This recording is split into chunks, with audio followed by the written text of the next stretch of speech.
How's it going, PhonLab? It's Root Junkie here, and in today's video we're going to show you how to do some cool stuff here. So we're going to show you how to make it so you can view extensions and the reason for doing it as well. Okay, so right here you can see this is actually a zip file, but you can't see the file extension.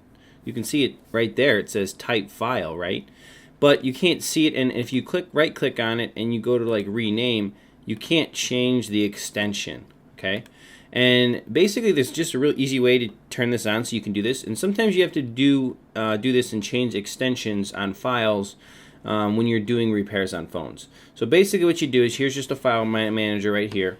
And you're just going to go to File in Windows 10 and click on it. And then right here it says Change Folder and Search Options. You're going to click on that. And then you're going to click on the View tab. And then you're going to come down here, it says right here, make sure this is turned off. So it says hide extensions of known file types. So we're going to uncheck that one and hit apply and then hit OK. And you can see that now we have this and it shows the file extension of a zip. So we can actually come in here and do a rename. And now if we wanted to rename the extension, we can change it to something else.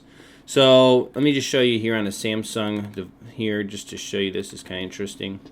Let's see if I can do it here. Root. Yeah, so you can see like this is an exe. This is a BAT, which is a batch file. You know, there's just here, right here. Normally this would just say system.image, but this is an ext4. So you can see there's just different things you can see. And then in here we have ELF,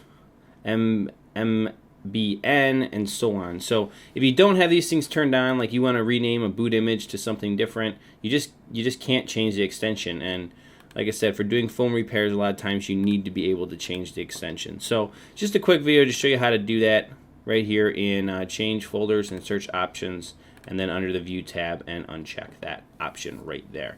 So that's it, guys. Quick little video. Just want to show you how to do that, because there are going to be times throughout this course that we're going to need to change the extension, and this is the best way to go ahead and make sure this is turned on across the board on your computer. So now anytime you're in your file browser here, you'll be able to see the extensions on all of files. That's going to wrap it up. We'll catch you guys in the next one. Root Junkie out.